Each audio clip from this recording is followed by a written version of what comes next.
Oh. Well, that should just be Rita asking. See. Yeah. Yeah, no, I haven't heard anything from him. Thank you. All right, good evening. Thank you for attending the RTM regular meeting. Today is February 11th, 2026. It is now 7:21. Apologies to membership and the public for the delay. We had to do some housekeeping. I'll turn it over to Town Clerk Melendez for roll call. Okay. Representative Adams. Here. Allen. Chase. Here. Connolly. Here. Din Shinbrock. Here. D. Graffenright. Here. Dutton. Here. Fitzgerald. Fox. Here. Gardner A. Here. Gardner M. Here. Gibbs. Here. Hume. Here. Kinnison. Here. Massett. Here. McElroy. Here. Morgan. Here. Nassim. Norris. Here. Aubrey. Here. Perella. Here. Powers K. Here. Powers S. Here. Pulaski. Here. Bodden. Here. Faxon. Here. Amris. Here. Watson. Here. Wells. Here. Whitney. Here. Woods. Here. Sasuka. Happy to be here. Doty. Here. Weaver. Here. And Here. I think the newly sworn in people need to get called. They did. No, I didn't get called and Sarah didn't get called. I didn't call who? You didn't call Norman Matter. or Cadden. I didn't call Oh, I apologize. Okay, Matter. And who else did I not call? Norman. Norman. Cadden. Cadden. That's I did not. 36. I apologize. So we have 36. 35. 35. Did I call everyone?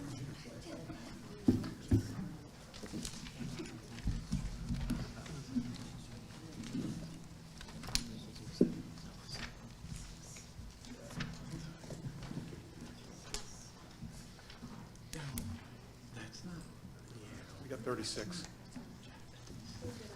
Signal 11. Is that the right one? Signal? 36. 36. All right, we got 36. Got a good count.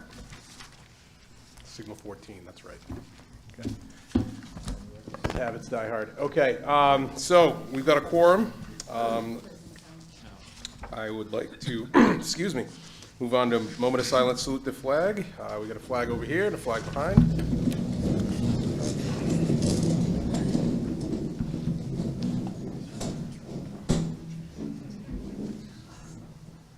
Representative Doty, could you lead us in the Pledge of Allegiance? Allegiance to the flag of the United States of America and to the republic for which it stands, one nation, under God, indivisible, with liberty and justice for all.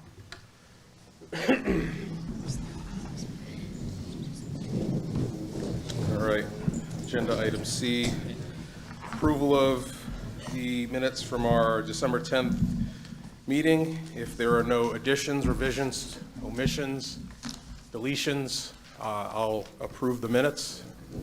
So moved. Yeah, we don't do that here. Okay, We you just- don't do that anymore. Yeah, we're good with, unless there's some revisions that need to happen. Okay. All right, you're approved, thank you. All right, public petitions, item D. This is the portion of the RTM agenda where the RTM welcomes comments from the public. Each presentation should be limited to no more than 5 minutes or less as directed by the moderator, and if possible, submit written comments. Presentation should be limited to matters pertinent to the town of Groton. The moderator or members through the moderator shall ask questions only in order to clarify the speaker's presentation. Responses may be given by the moderator and/or by the town manager. Individuals should state their name and address for the record. If you wish to speak virtually, please register by emailing council@groton-ct.gov no later than 4 p.m. on the day of the meeting. We have two names on the list.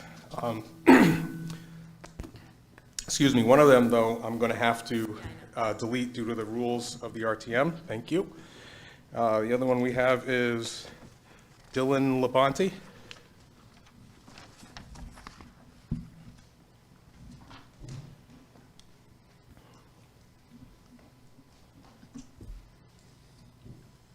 You could just speak at the microphone right there. Name and address, please. Hello, this is Dylan, and I live at 159 Azalea Drive. I'm the organizer of the Fitch High School Ice Out Walkout protest. I want to talk about a couple ideas to make our community safer. Ice has been seen across Connecticut, and this is a threat to our community and students considering our student body. I started this protest because many of my friends in school have immigrated or their parents have immigrated, and I couldn't stand around and watch my friends get assaulted and harassed. I have a list of ideas that would make our community a lot safer. I spent a lot of time going over these ideas, which include ice to be prohibited from within 1 mile of each school and 200 feet from each bus stop. That ensures that students that walk to and from school can be safe, as ICE has used children in an effort to bait their loved ones. I also want to ask for a virtual schooling option for students of color, as ICE is profiling people of color regardless of their residency status. The fourth thing that we would like is a rent moratorium for parents and families that may have to miss work because it is not safe for them to be at work, travel to and from work, or be out in our community. We also call on our local businesses to not allow ICE entrance and to give their employees a virtual work option or no penalty for missing work if ICE is in the vicinity. And last, our local and state police should not be assisting ICE in their efforts. Many of these things would have made Minnesota, DC, Portland, and Maine families safer, and we should be proactive in our approach to keeping our community safe before ICE is in our neighborhood. Thank you. Thank you. Is there any other folks that would wish to speak? All right, I'm closing public petitions. All right. Receipt of communications. Are there any receipt of communications from the body? I know that we've received a couple of emails from residents about specific issues. If you haven't received them, then we'll definitely forward them back to you. Communications for this body, there are still 2 members that are of this body that have not been sworn in, Representative Frickman and there was another one too. And Representative Bailey. I've tried to reach out to one of them, but I'll try to reach out again. They'd have to either wait till the meeting to get sworn in, or they can always go down to the town hall and get sworn in to officially take their seat in the district. Are there any other communications from the RTM? All right, moving on. I'm going to pass it over to the town manager for his report. Good evening. First, the financials. The preliminary fund balance as of June 30th, 25, unaudited, which we're almost done with the audit, is approximately $37.8 million, which is 24% of the FYE 25 budget. And just to note, we have allocated $2.5 million this year to offset taxes, so that will be reduced by that. General contingency budget for 26 was appropriated at $300,000. Currently, we have $225,000. And I expect we're going to need more than that for fourth quarter transfers between the snow and ice, between the overtime for snow, the salt, as well as some collective bargaining agreements that we're working on. And then capital reserve fund balance as of June 30th, 25 is $4.8 million. A couple quick updates. Athletic fields, at the high school, that work, we solicited RFQs, a request for qualifications for engineering for the facilities. We just received those in. I think we got around 10 of those in, which is pretty good. There's going to be a group consisting of some from the schools, some from the town, interviewing those applicants. So it progresses. A lot of my time right now is spent on the budget, so working my way through. And for any of my department heads or anyone else watching, capital projects, I received $24 million in requests. I have about 5 million. So, and roads take up a couple million of that right off the bat, so most things won't get funded. Just to note, there'll be more information as it comes available. The real work on Gold Star Bridge North Span starts in May. It sounds atrocious. The north span will be completely shut for years with 2 lanes transferred over to the south. That's the word our police department's getting, so there'll be some meetings. We're getting word it's gonna be pretty bad, so that's gonna be a major inconvenience, but as I learn more, we'll pass the information on. Let's see, the school superintendent and staff and me have started talking about what are some funding options for some HVAC needs for the schools. We're also, the Quantic Bridge Fire Marshal and a lot of the staff met at the former Fitch Middle where the community center is, trying to go over what all needs to be done to put some offices in there. It's actually looking more promising than we thought a couple of years ago, so we're working on a plan for that. So I anticipate some action on that soon. And just a note on the police department, you may remember a couple of years ago, they became CALIA accredited, which is a very high level. It's higher than the post accreditation. They're at the basic level, and you usually get renewed every 4 years where they're actually Recording in progress. I don't want to start again, do I? No. They're actually 2 years into that accreditation, but they're going to go for the advanced accreditation. So they're doing it early, and they want to get the highest level, so they're going through that. So. And still without a public works director, so we're working our way through that. I would like to give a shout out we're down 6 drivers for snow plows, but they did a fantastic job with all this snow, as well as our Parks and Rec people who shovel our sidewalks for the town, so they did a fantastic job. And a whole lot of overtime, a whole lot of going without sleep, so kudos to them. Also a shout out to the Board of Ed facilities folks who are doing the same, so, yeah, absolutely, so. Thank you, absolutely. Keep the town running. All right, I'll open up the floor to RTM membership for any discussions with the town manager.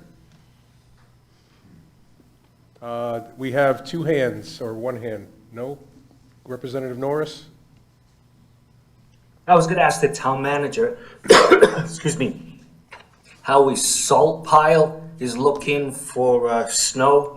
And does he foresee any difficulties in getting extra if needed? So far, we've been pretty lucky. One of the things the state emergency management did is they compiled a list of all available salt companies, so we all know all the options. But so far, so good for us. We haven't had too much issue. Representative de Graffenreich? No hand?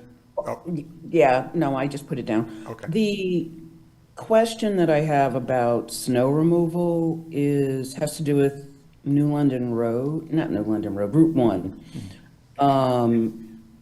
And on the corner of Route 1 and, why am I drawing a blank? Allen Street. I noticed that the plows push the snow not only up on the sidewalk, but all the way to that house on the corner's fence. And I'm not sure if that's the town or if that's the state. That may have been one I've heard. I know there was one where a fence got slightly damaged with the snow push. I think that might be it. I can't swear to it. I think it was town, but I can't say 100% for certain off the top of my head. But whenever there is something like that, obviously we make it right. We try to adjust to make sure it doesn't happen again. I will also mention that a lot of our drivers are newer too, besides being down on people. But so there's a little bit of still learning.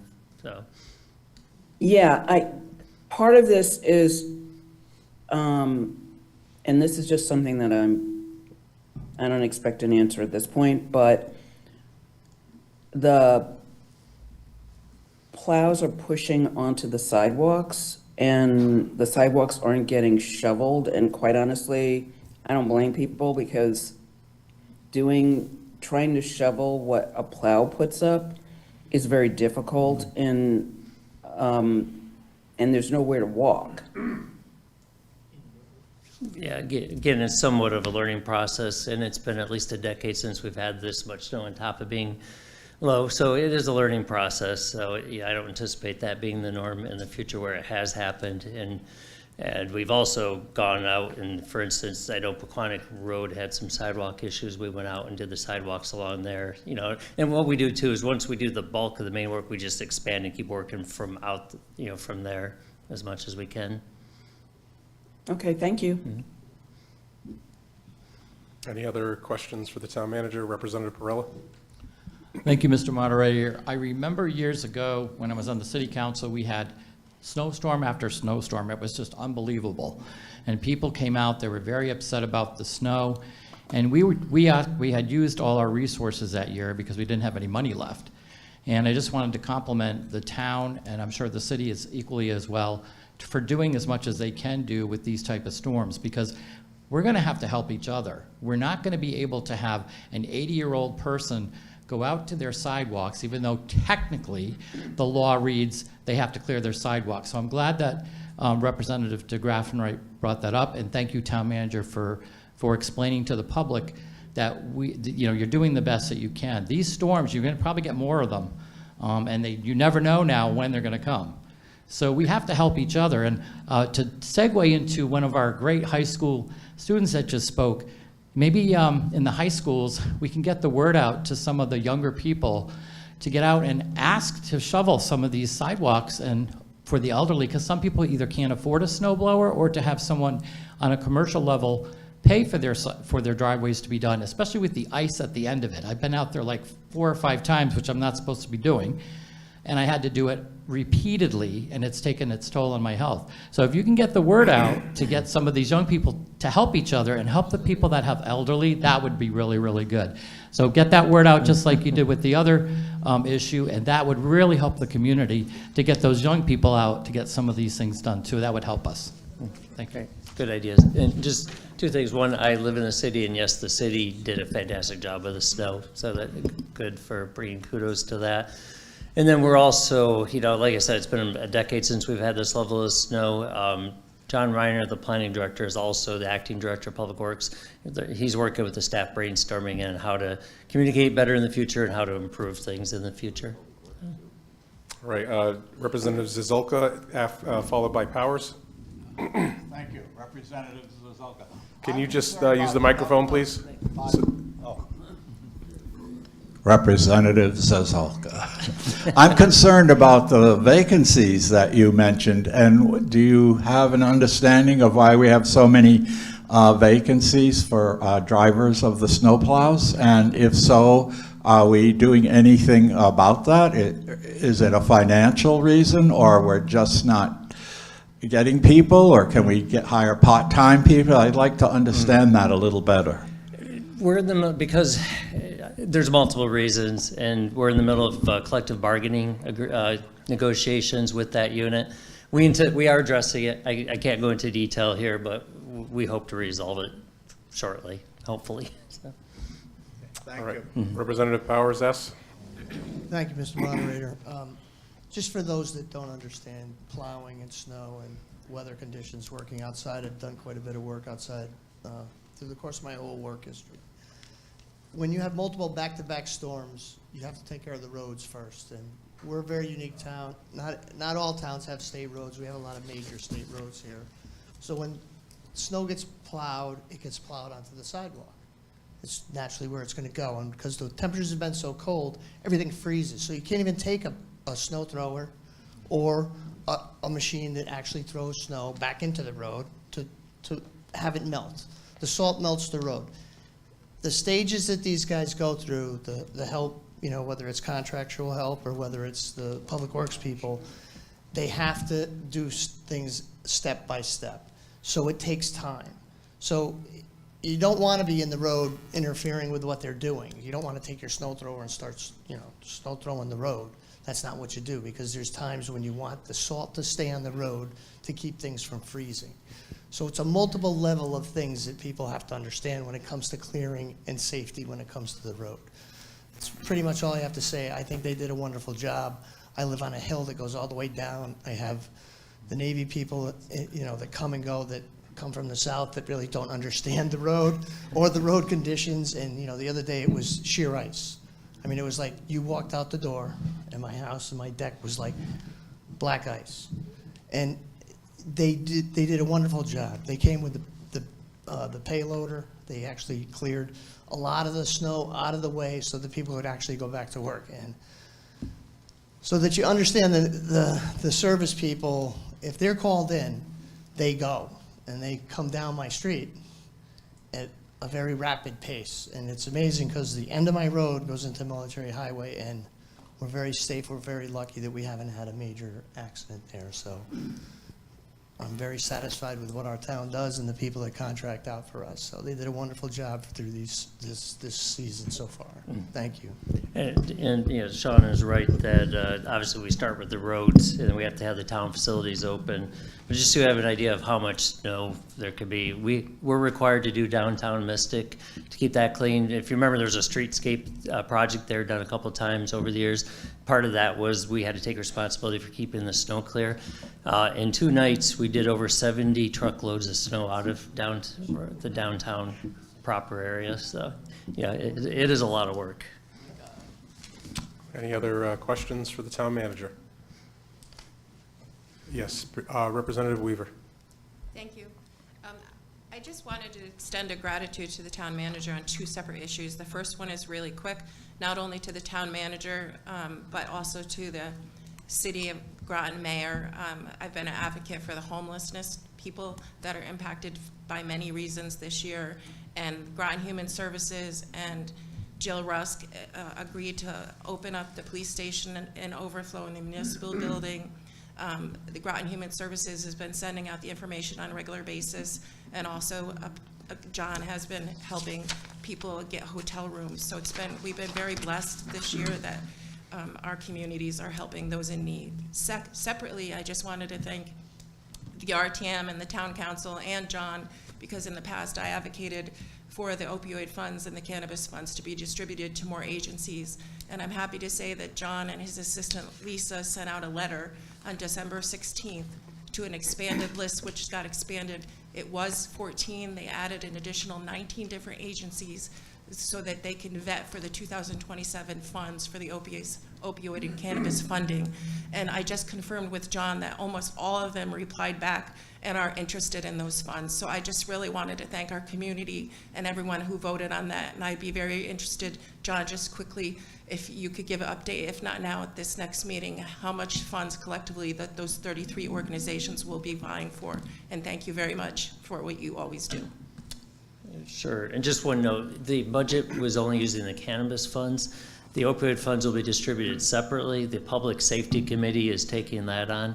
I just spoke with one of the members recently, and they said they want to get that going pretty quick here. They're reviewing some of the paperwork on it, and I anticipate they'll move soon.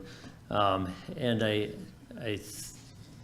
don't have it right with me, but I believe we're allocating somewhere around, I'm looking at about 100, for cannabis funds, somewhere in the 135,000-ish ballpark. I was also hoping, I've got a little more.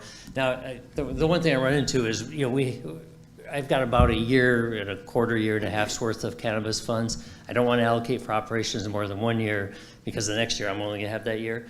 So I was soliciting individual projects too, like if you had a one-time thing to build something or do something, nobody bid on that. So I'll have a little bit left there, but we'll find a use for it, obviously, eventually. So just a follow-up question, since it was only the cannabis funds and the safety committee is going to be doing the opioid funding, will that be extended to the same 33 organizations or those applicable of that to vie for those 2027 funds?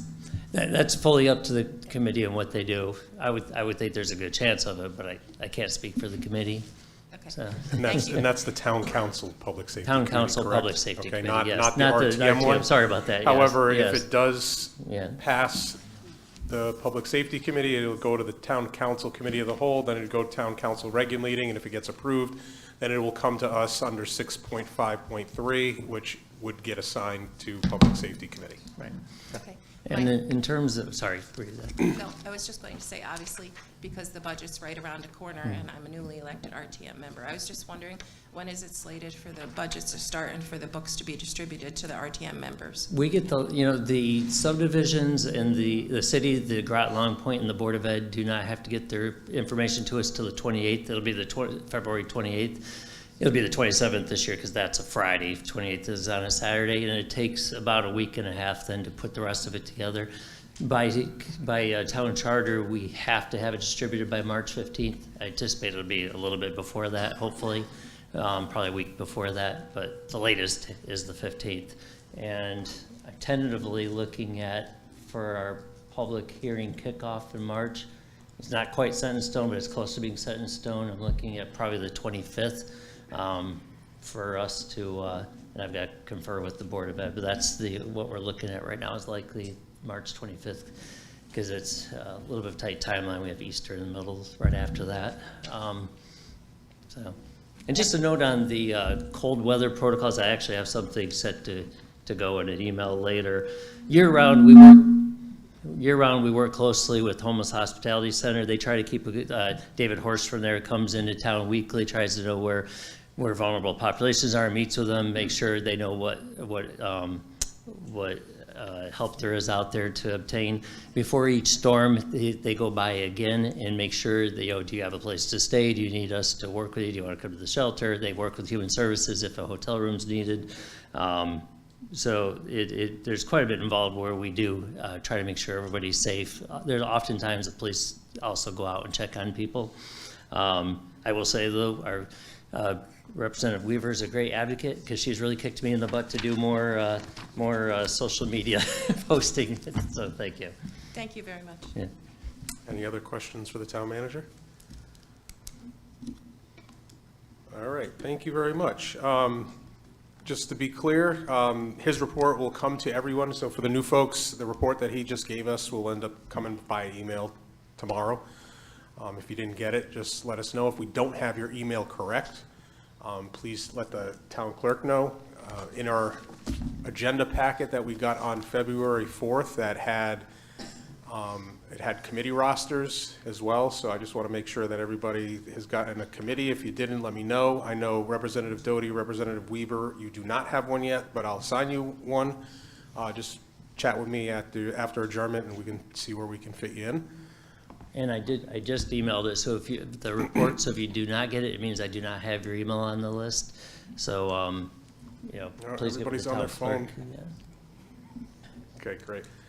All right, and that's it, right, town manager? Yes. Okay, thank you. We're gonna have a little economic development chit chat today. Thank you so much for coming in. And if you could just introduce yourself to the group and we'll get going. Hi everyone, Corinne Piazza. I'm the Economic and Community Development Manager for Town of Groton. And if we could pull up the presentation, please. Thank you. One moment, please. You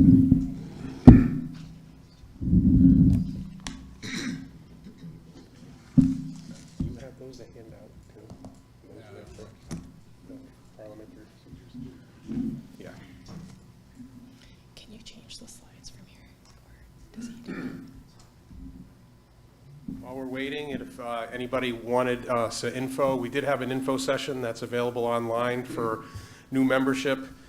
We also have some handy-dandy parliamentary procedure ABCs, so if you didn't know what was happening with motions, seconds, and point of informations, you can just grab it right on the table after the meeting. All right. Ms. Piazza, go ahead. Great. Thank you so much. I'll let him change it. All right, so we'll get started. I just have a brief presentation for you this evening, and essentially, I'm not going over everything that we do ever, but just some of our key projects right now that would be of interest and that are, have some great momentum behind them. And then also some upcoming opportunities to be involved and help us spread the word to residents about how they can be involved as well. Next slide, please. Thank you. Just a little bit of background for us. Our division is under the Office of Planning and Development Services, and essentially we do economic and community development, and our work is guided by a lot of official policy, programs, and plans. So essentially our staff works under our Plan of Conservation and Development, our Economic Development Strategy. These all have a lot of community engagement that inform them before they're final, and of course working with our elected officials on all of their decisions and policies that we uphold in programs that we run.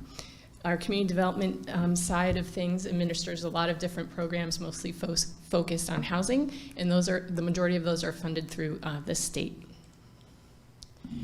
Next slide, please. Thank you. All right. So one of our main goals has been to really revamp our Economic Development Commission. They are empowered and strive to foster a healthy economic environment for Groton so that all residents and businesses of today and tomorrow have the opportunity to prosper. Pantea just left the EDC and came to RTM, so we're sad to lose her, but you're very lucky to have her. And what we do essentially with these volunteers for our commission is we try to be a conduit between our businesses and our staff, so they know they have folks that they can reach out to. We can get feedback from them on what they need, what's working well, and then also get them information about resources. So for example, the EDC helped us as staff get the word out, and we expended our $100,000 in pivot grant funds this year, with $63,000 going out the door just in 2025. This grant helps support our local businesses with everything from software updates to facade improvements, whatever they need to help them stay relevant in moving forward when everything's very expensive. We also hosted a local appreciation event. That's what that graphic is for that invitation. We had over 40 in attendance, which is the photo on the bottom, and got really great feedback from our business community. They had a chance to meet our commissioners, our staff, and make connections with us. We also invited partners from our fellow chambers and different groups to talk, and again, talk about resources and things that our businesses had access to. Our EDC also oversees our Economic Assistance Fund and did approval for a project coming online this year and granted them $119,000 to help with infrastructure. That eventually goes to town council as well, and they have the final approval. And another goal of ours has been to increase collaboration across our commissions so that we're not working in silos as much, but trying to make sure that all of our groups are working together. So we had some joint meetings with our Planning and Zoning Commission as well as our Conservation Commission, and so everyone can work together on our upcoming Plan of Conservation and Development. And then finally, we set our 2026 goals, which is increasing our outreach and improving our communications tools, and we'll hold another appreciation event in early May, so keep an eye out for that. You can also see our 2025 annual report on exploremoregroton.com. Everything is there if you'd like to see what they were up to this past year, what our goals are for 2026. And I should add as well, in an effort to try to make sure our commissioners are accessible to our businesses, that's just a picture of our new one of our newer commissioners doing an interview with a Groton TV show with Joe De La Cruz. So again, just trying to humanize the folks that are on our commissions and making them more accessible to our local businesses. Next slide, please. Thank you. And overall, over the last year, we had 69 new businesses in Groton. Keep in mind, many of those are in-home. If your first reaction is, I haven't seen 69 brick and mortar businesses, many of those are in-home, and you don't always see them, but a lot's happening. A lot of folks starting those businesses.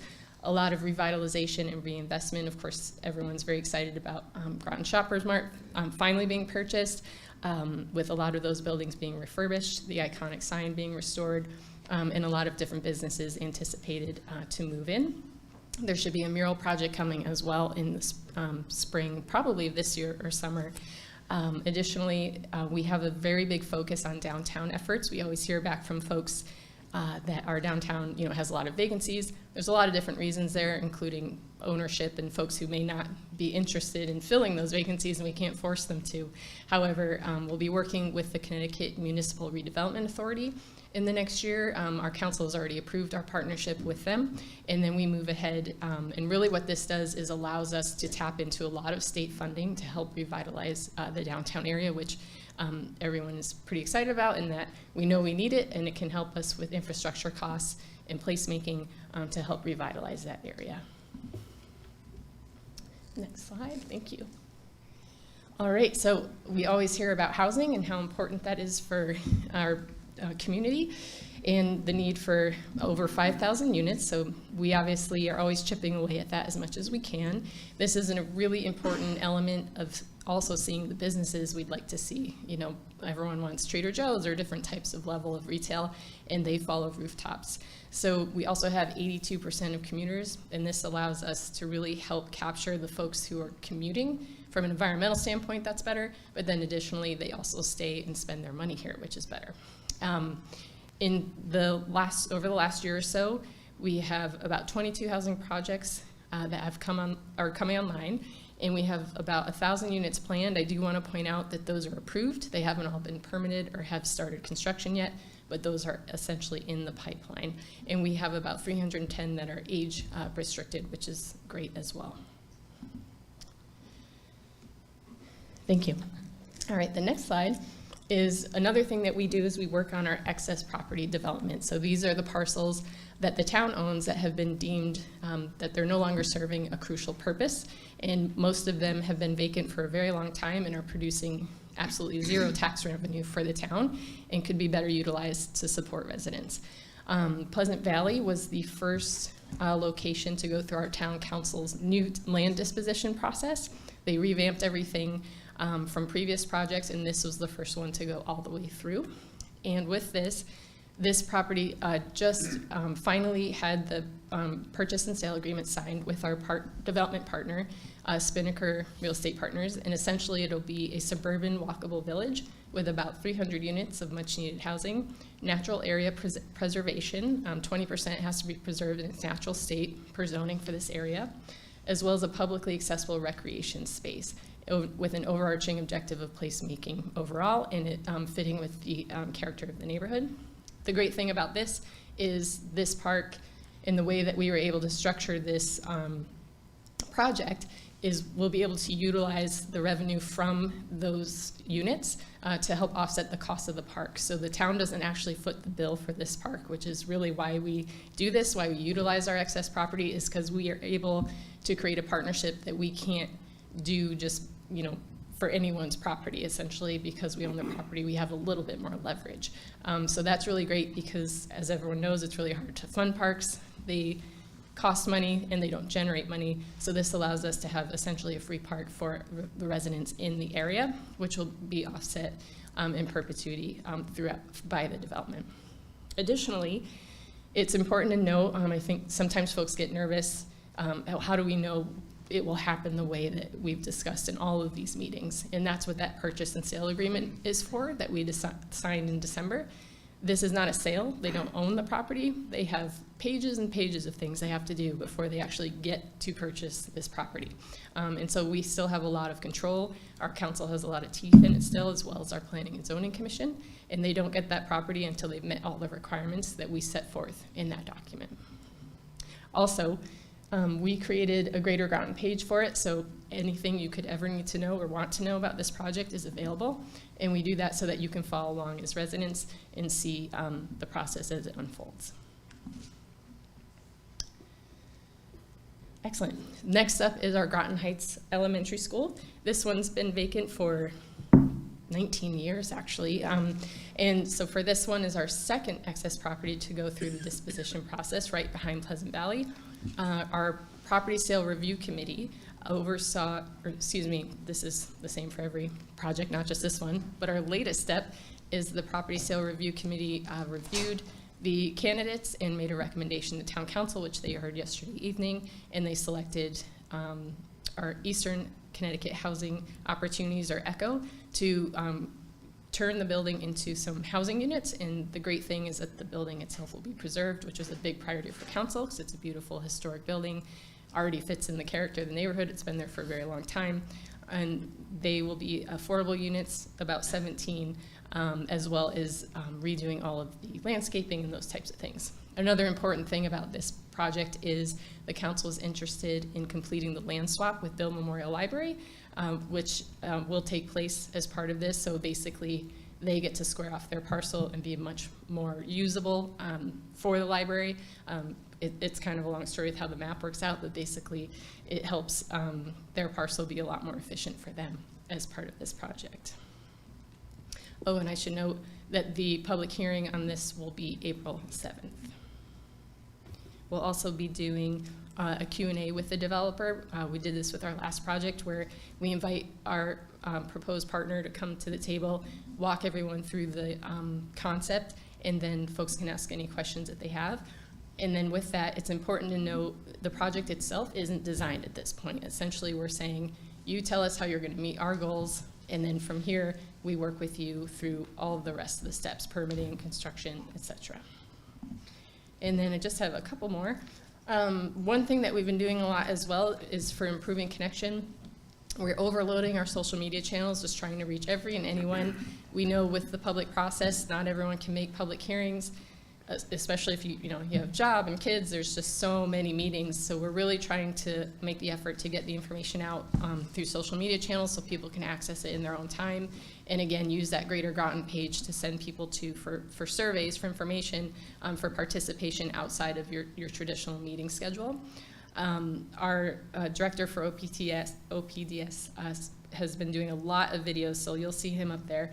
And you can always let us know as well if you have something you want to be covered. But in general, we're looking at project updates, info on ways to be involved, and then a lot of did you know or civics 101. I think a lot of times some of the confusion or frustration comes from just general lack of clarity around how different processes work. So we're trying to walk people through those as well.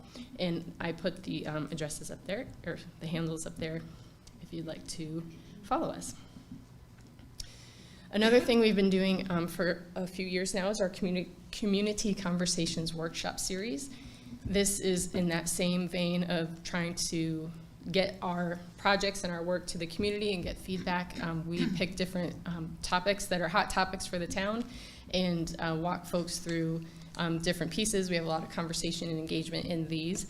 The next up, I wanted to invite everyone to, and again, please help us spread the word, get as many residents there as we can. It's Thursday, February 26th, and it's on our missing middle housing plan that we're working on right now. Basically, it's looking at different types of housing that already exist. We know folks don't want all the larger developments. This is different things like captain houses or triplex, duplexes that already exist in your neighborhoods, and ways to make those more accessible for folks so that a lot of the solution to housing is just tucked in very complementary ways versus only some of the larger ones. And again, that's available on greatergroton.com. And second to last, our sustainability team has been very busy as well, and we work closely with them on some of these pieces, but we had just completed, let's say, a Downtown Mystic Flood Preparedness Toolkit, working with local businesses on ways to prepare, because a lot of times, you don't think of all the things that you could do in preparation for a flood, and then once it happens, it's really hard to recover everything from where your file's located to, is your insurance cover everything that you need? And so we've been doing a lot of work on that front. Again, that Community Conversations event series, we recently hosted one to help folks evaluate their flood risk and learn if they were in fact in the floodplain and what resources were available to them and to prepare. And right now, they're also working on a climate-ready Groton plan. It's the first of its kind for the town, and essentially, again, is looking at everything possible for weather preparedness to energy and waste reduction, preparing us for the future for our businesses. And then finally, we are working on the plan of conservation and development, and this is for 2035. Essentially, it's required by the state that every 10 years you update this. And it's really important, you know, why does it matter to me? It sets forth the vision of what we want our town to look like in the future. Our planning team's been working really hard on this, and after over a year of engagement, we have a draft that will, the PZC is reviewing and will be available for public review in March, as well as they continue to work on that process. And again, everything you need to know is available on greatergroton.com. And then that is my last slide. And that's just our general update for now. Thank you very much. Is there any questions from the body on the fantastic report we just heard from? Yes, Representative Perella. Thank you, Mr. Moderator. I wanted to compliment you on an excellent report this time, as well as last RTM when we had some questions about the type of housing that the town is proposing and that they have potential contracts going on and development sites. And I think that you made a good point. And we now, as the next RTM and the council now that is elected and the people that come to these meetings, it's time that we really do have to make some major decisions. And you pointed it out to try to, not to consolidate it, but to try to point out that you said something very important. You addressed all the different issues regarding the type of housing. Do we want clustered, high-density housing, all of it? No. You said, no, we want to have both. So some of the sites that have been questioned in the past with Mr. Reiner, and on 184, there's a site there. There's some conversions of some older buildings. One of the things that the public has indicated was that some of the down properties that have not been developed over storefronts. So I know that was something that, like, to get the village atmosphere like is done in the Mystic part of Groton. The other issue is the city is a little bit more congested, so there was some controversial zoning things passed there, which went to court. So I think in the process that you have addressed with this complex with Pleasant Valley, I don't particularly agree that another school should be sold, because I think you're going to need property, especially on that side of Route 12, for possible, if you have early child care at Mary Morrison and you have some more subs come in, that might not be the best planning decision. However, the good thing is that you are planning it carefully, and you are planning partially for that to be open space, which is extremely crucial if people want to live in Groton, whether you're single, married, or whatever, that you want to be able to have a quiet area that you can rest at night and that you can enjoy, that you live in the town. So these are important things that people have to think about. What do you really want Groton to look like in the future?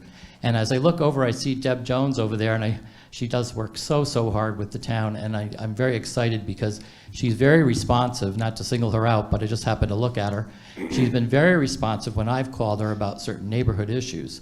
And the other thing in all of this process is the workings with the state to get the money, which you did address that we could then use that money to reinvest that.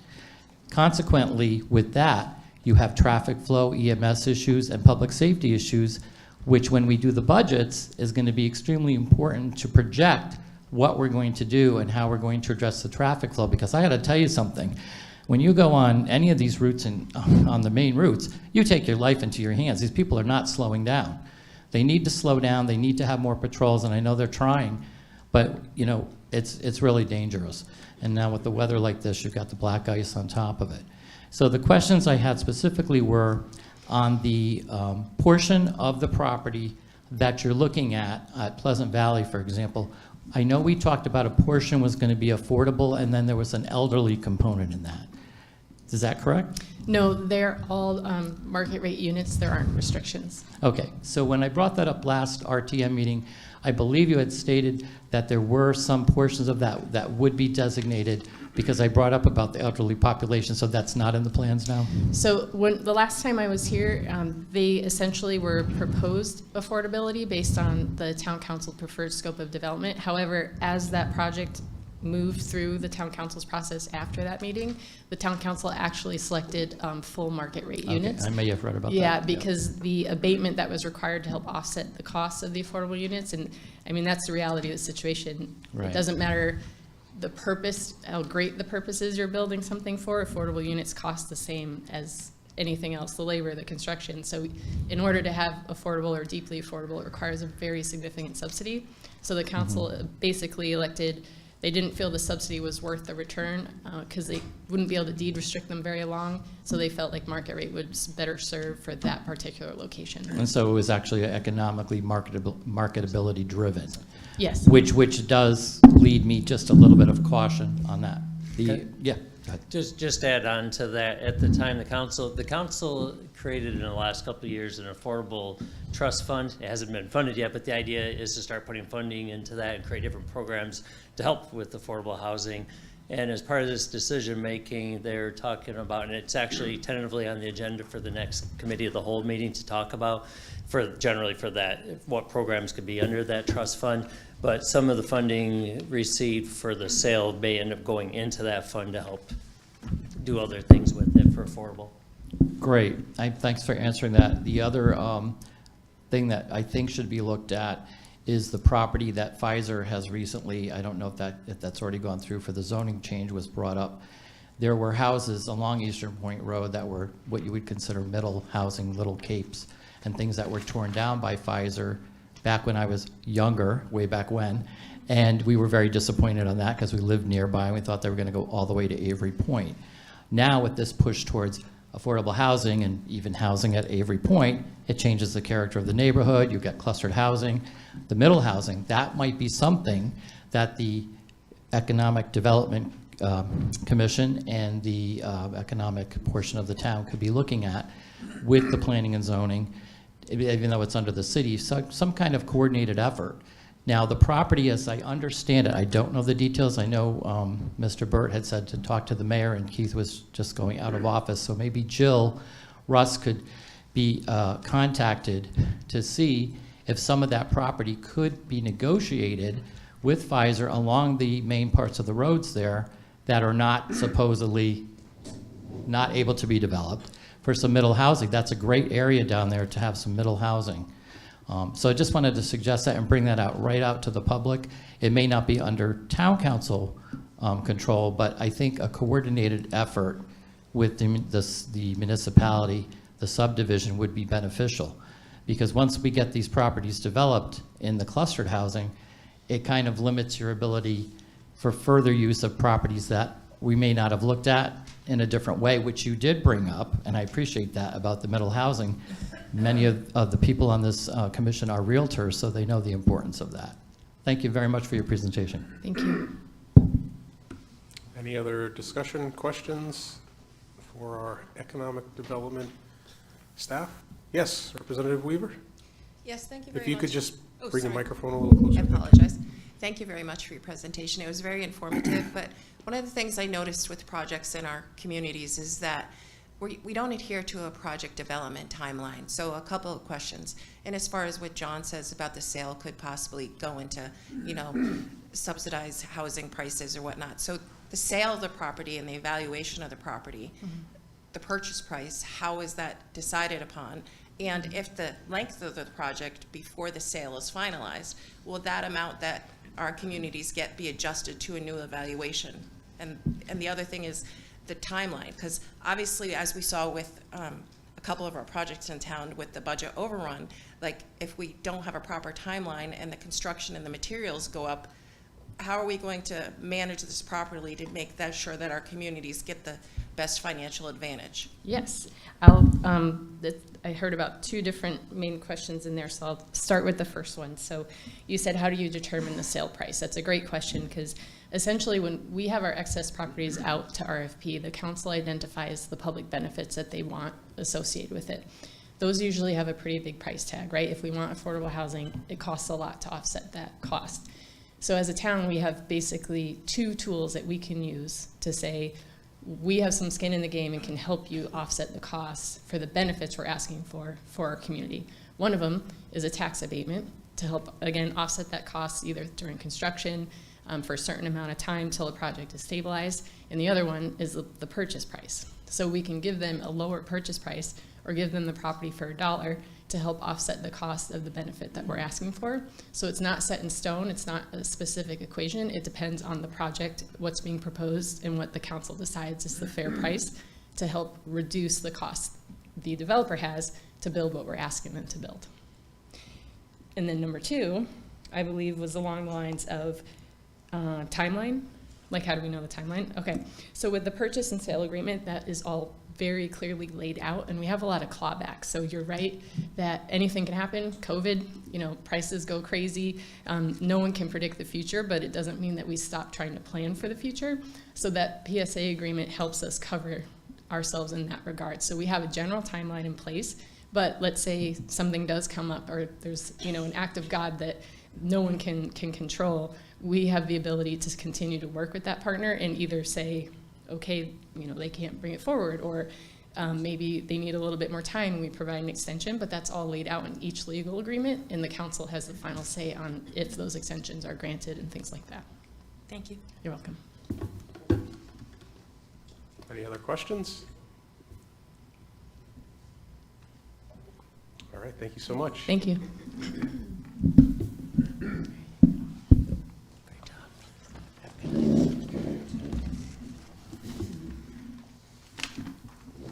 All right, our next agenda item is report from the superintendent of schools. Recognize Superintendent Austin to come on down. And then we're also going to work on taking care of this. Were you planning on doing an update or anything like that, or are we going straight to the grant? We're going to go straight to the grant, but I'll talk about it after. Okay, so before we do that, folks, I am going to need, let me give a background for the new folks. In order for us to approve grants and any expenditures, it has to come through the RTM. It gets approved from the town council first, and then it comes to us. Part of our rules in the RTM 6.5.3 states that all items that are to be approved need to go to committee first for their discussion. Unfortunately, we did not get an education committee quorum, so they never got to act on this. I think it's important that we were to do this. This is something we've done in the past. So what I am planning on doing right now is I'm going to entertain a motion to suspend the rules so that we can suspend Rule 6.5.3 of the RTM rules so we can discuss and act on the item that we're dealing with today. Second. All right, I like you guys, great. All right, so motion made by Powers, seconded by someone online. Who was the seconder online? I heard that. The graph. DeGraff, right, thank you so much. All right, so again, this is a non-debatable motion. If you don't mind, 1 sec. 2/3.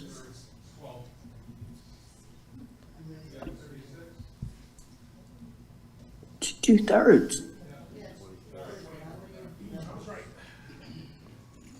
I didn't need Chat GPT for that one. All right, so yes, in order for this motion to pass. Okay, in order for this motion to pass, we need to have 24 members vote in the affirmative and that's 2/3 because we have 36 members present. All right, so I'll call for a vote on suspension of Rule 6.5.3 to act on the grant from the Board of Ed. All those in favor, please say aye. Aye. All those opposed, please say no. Any abstentions? 1 abstention, Perella. Vote passes 35-0. Oh, yeah. Oh, 0-1, sorry. 35-0, my bad. All right. So before we move forward on that, I'll entertain a motion for item 2026-16, Early Childhood Smart Start Grant Resolution. Resolution accepting the State of Connecticut Early Childhood Smart Start Grant for the Board of Education, whereas the State of Connecticut Office of Early Childhood administers the Early Childhood Smart Start Grant Program to provide funding to establish or expand preschool programs throughout the state of Connecticut, and whereas at its meeting in December 15, 2025, the Board of Education approved acceptance of the State of Connecticut Early Childhood Smart Start Grant, and whereas the grant awarded is in the amount of $600,000 with no matching funds required for the grant period as of January 1st, 2026 through January 30th, 2026, and whereas the Board of Education proposes to utilize the grant funding for capital improvements at Mary Morrison Elementary School to create or enhance 8 early childhood classrooms, And whereas acceptance and use of this grant will support the expansion of the early childhood education opportunities with the town and serve the best interests of the community now, therefore be it resolved that the town council hereby authorize acceptance of the State of Connecticut Early Childhood Smart Start Grant in the amount of $600,000 and refers the item to RTM per Rule 6.5.3. So moved by Adams K, seconded by Powers S. So now we can have a chit chat. All right, so I'll recognize Superintendent Austin. Just to let everybody know before we get started, I'm sorry, I couldn't see you, Representative Chase. I just sent you guys the handout that Superintendent Austin is giving us. Town Manager Burt just sent it to all of our emails. If we did not get your email yet, we can't give that to you. Representative Chase, do you have a question? Just a correction, when you were reading the dates of the grant, you said it ends January 30th, 2026, and it's June. It should be June. I'll correct that. We're corrected? Corrected, all right, thank you. All right. Well, this is really an exciting project because we really had this idea of being able to have all 4-year-olds in Groton have an opportunity for a full-day pre-K program.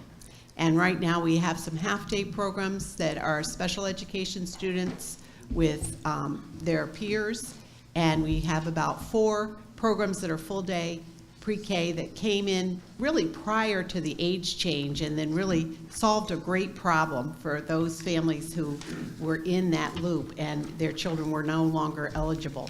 So this would be 8 classrooms for children who are 4 and will be eligible for kindergarten the next year. And the board was very supportive because we know how important early childhood is in getting kids that foundation and that start.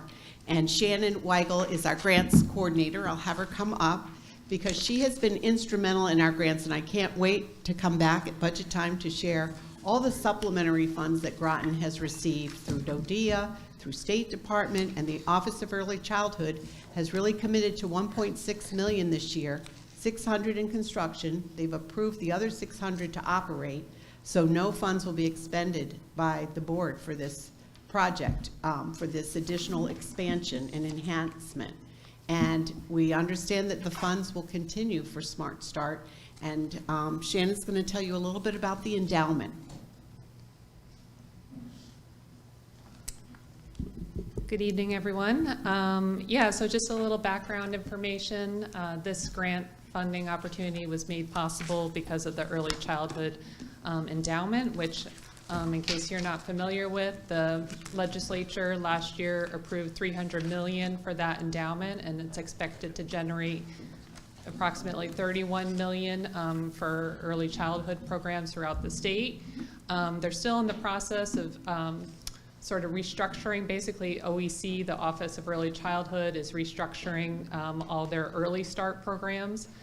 So they're still in the process of that and trying to figure out how they're going to distribute funds to communities going forward, whether those are going to be formula grants or they're going to be competitive grants. But we felt it was important for us to kind of seize this opportunity. In this first round, they're offering capital improvement grants, which is very unusual. Normally, we can apply for grants for operational funds, but it's pretty rare that you can apply for capital improvement funds. So we did, as Susan said, applied for the expansion of 8 classrooms over into the Mary Morrison School. There's a lot of great reasons to do this. One of the many reasons, it will give us some additional flex space over at Mystic River and Thames River, where our early childhood programs are currently housed, in case we have subs come in or we see any type of fluctuation in our enrollment. That will give us some more flexibility over there. Right now, those buildings are pretty maxed out and we don't really have the room to expand our early childhood program. We have done an initial assessment, multiple assessments already with our facilities department over at Mary Morrison, with the fire marshal. We've conducted environmental testing, and we're pretty confident that we can bring those rooms up to speed and make them nice and usable for this expansion. So we have been awarded the $600,000. We've been approved for an additional $600,000 for operational expenses for next year. And like Susan said, we're still waiting to hear how the state's going to determine how to distribute the funds going forward, but we're hopeful that we'll be able to get additional grants. And if not, we've explored some other funding scenarios. If need be, we could charge families tuition. A lot of school districts do that. It's still much more affordable than some of the other options out there. And then we could assist families with, well, it would be on a sliding scale, and we could also assist families in tapping into some of the state programs that reimburse families for childcare. So it looks like it could be a really affordable option for families, and it's just a great opportunity, and we were excited to be offered it and to be able to respond to it so quickly. So one of the slides that you have in front of you shows that the research here in southeastern Connecticut shows that we're an early childhood desert. And so there's a couple dots in there. They actually land right kind of in the where the Thames Riverside is and the Mary Morrison.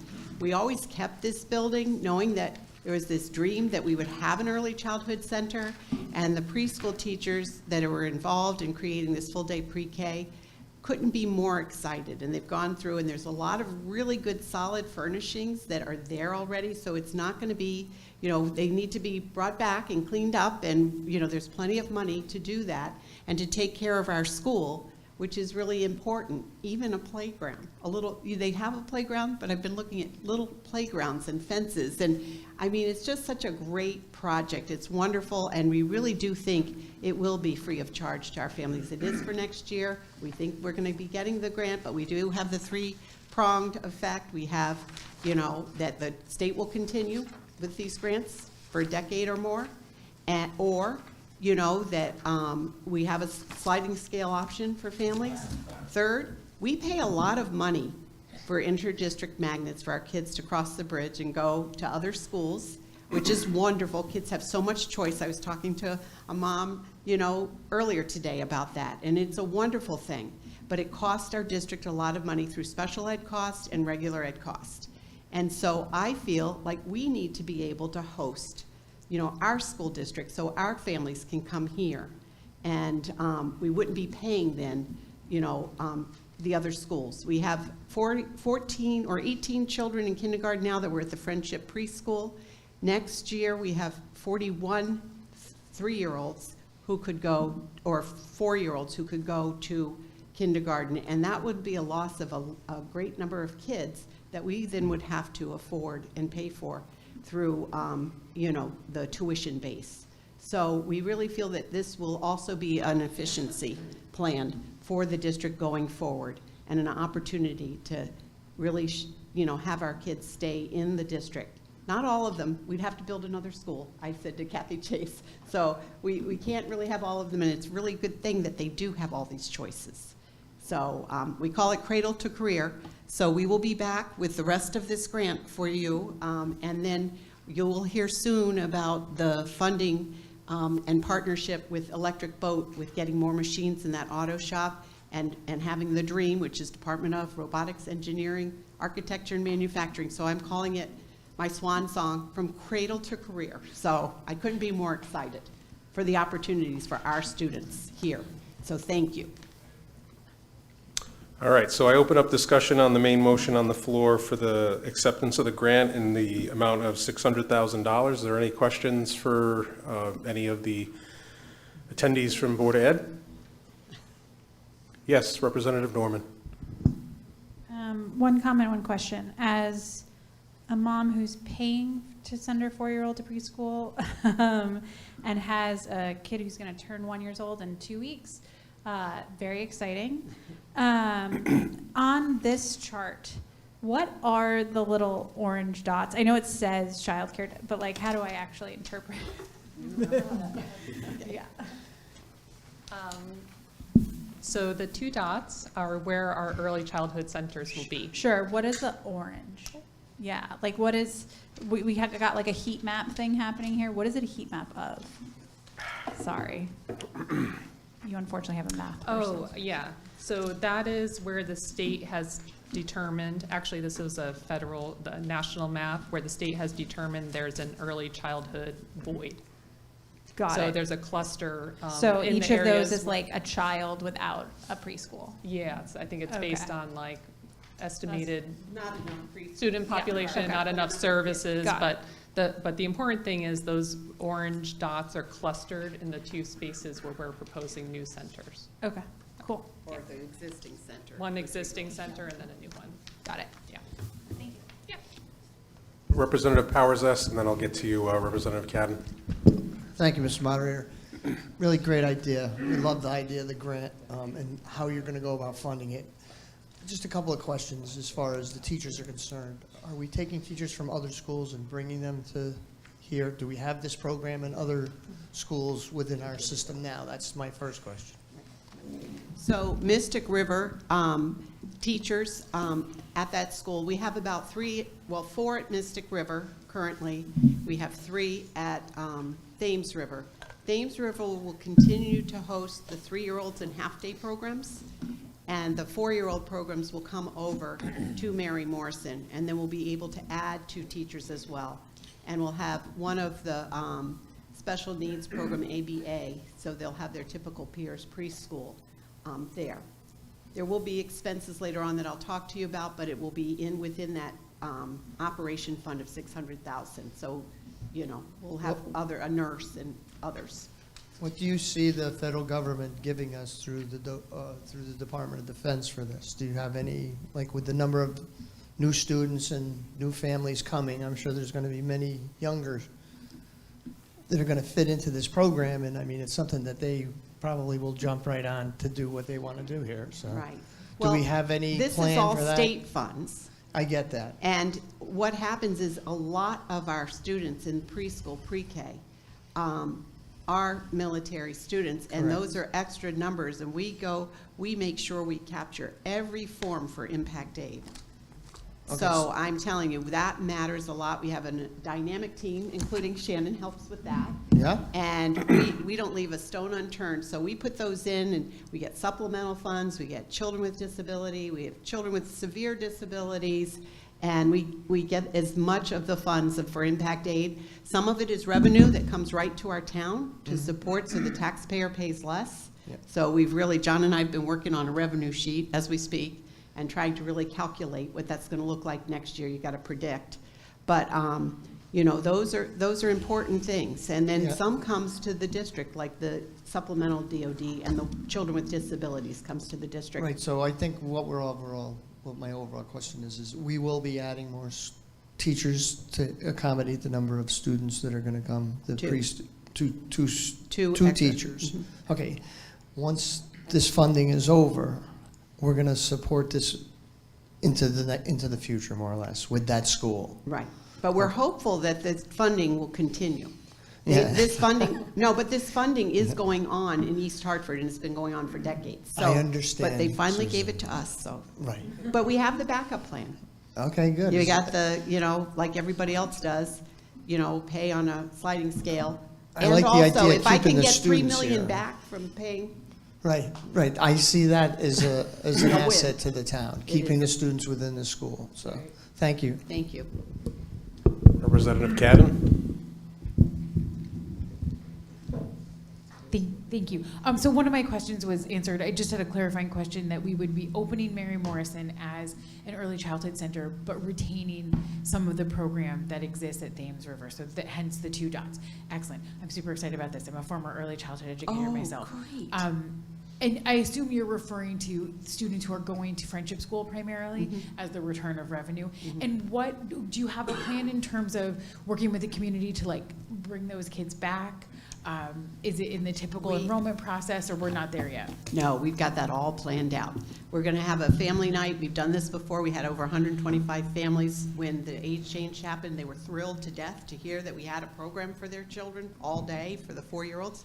So we're going to do it again, and we've got a communication coordinator working on flyers. We've got a whole team that's been working on this really for probably 4 months, 6 months, whenever you put the grant in. So we've definitely got a marketing plan, and, you know, we'll use Parent Square, we'll use Facebook, you know. It's hard to argue with free early childhood, early child care. I have one more clarifying question. I assume you'll need a full-time nurse at Mary Morrison. Would related services be shared, or would you have full-time related services staff on site? Things like a speech pathologist may be needed, because this will be a program that has special needs kids and you know, children without IEPs. So we'll have that, but it may be, you know, being able to use the ones that were in the school, and if we need additional, we might have to do that. But we've got it figured out. When I come to you the next time showing you the operating cost, we've got that all figured out too. Thank you. Thank you. Congratulations. Really excited about it. Thank you. Representative Chase?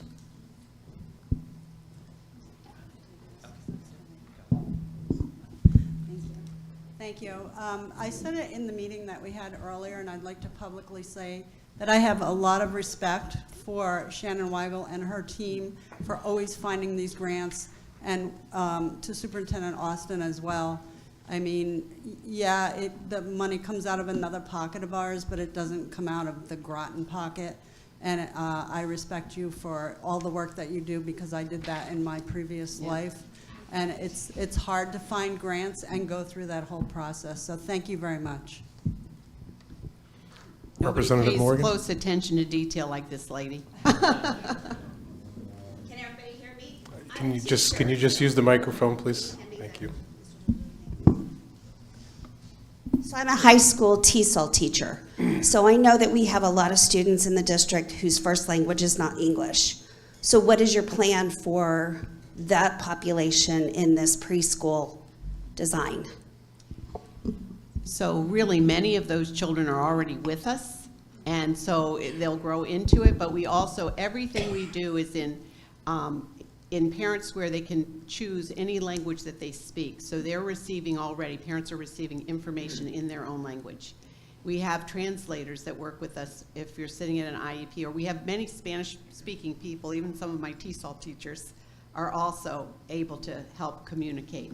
We are considered a bilingual district because we do have 3 schools, Mystic River, Groton Middle, and Fitch High School, that have the number of students that are Spanish speaking when they're speaking the one language. So we really do have a way to communicate, and we do it every day.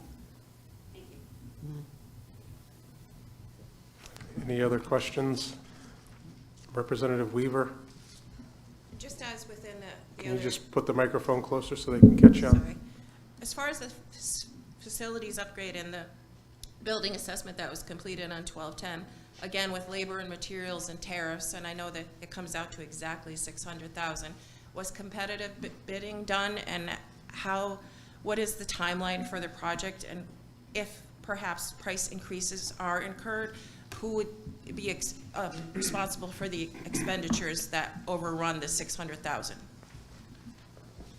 So the things that we have already bid and have accounted for are listed, but you see there is still $350,000 that is still waiting to be spent. So there are a few other bids, like for painting and some other things. So we do have a pretty good cushion right now. And then we also can apply for the next round of construction money as well.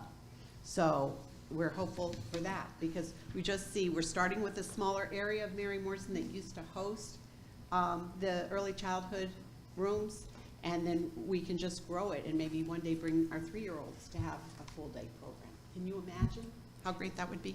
What is the timeline, though, to begin it once you get the grant, and how long will it take? So we already have the funds for the construction. Those already have come in through our EGMS system. And, you know, next year, and we expect to get the funds for the operating costs sometime this spring, summer. And, you know, we'll be able to start the program for next year. Awesome, thank you very much. And Mary Morrison has really been kept so nicely. They really have done a great job. We already have food services in there. We have Treehouse in there. And what New London does is they have a whole family engagement center. So we're imagining the library could be something where families could come in and get resources, and it could be a real nice welcome center in that part of town.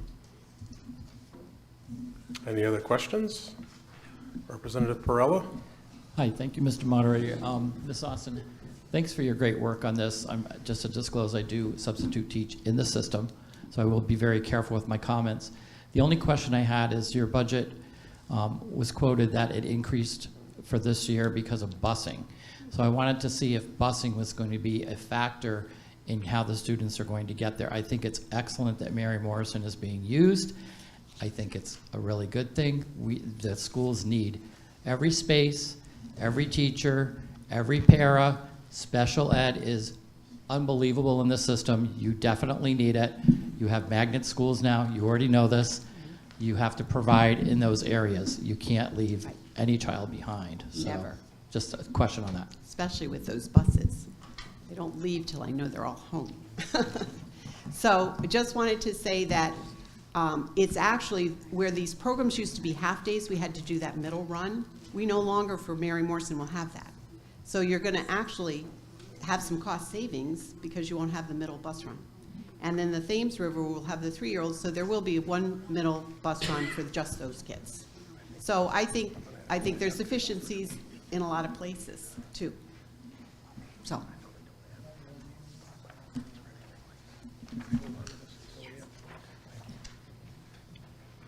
All right, is there any other, sorry, I was sidebarring. Is there any other questions on the main motion on the floor? Anybody online? Thank you. I'll be back. All right. Okay, seeing none, I'll call for a vote on 2026-16, Early Childhood Smart Start Grant in the amount of $600,000. All those in favor, please say aye. Aye. All those opposed, please say no. Abstentions? One abstention. Just as a note, we did lose a member, so we're at 35. So that motion passes 34 in favor, none opposed, one abstention. Perrella. Thank you very much for coming out.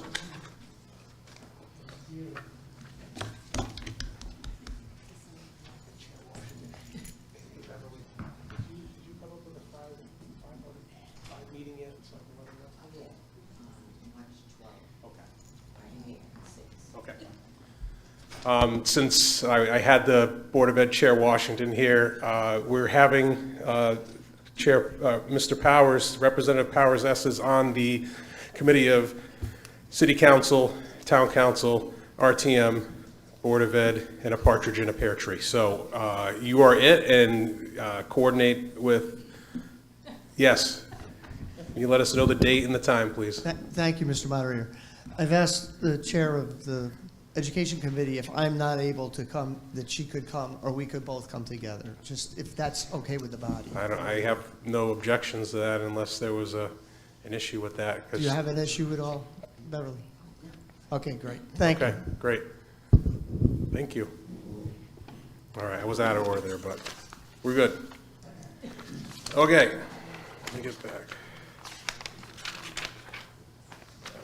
Moving on here, we've got committees. Everybody got their committee assignments except 2 people in the room.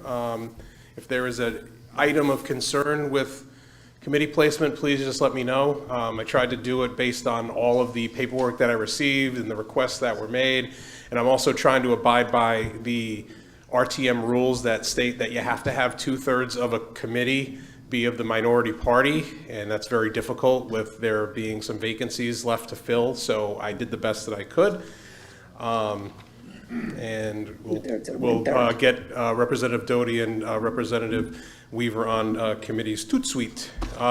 Excuse me, how do you find out which committees still have openings? They're all open, Oh, okay. but I have one for you if you would accept it, and I could figure one out for you.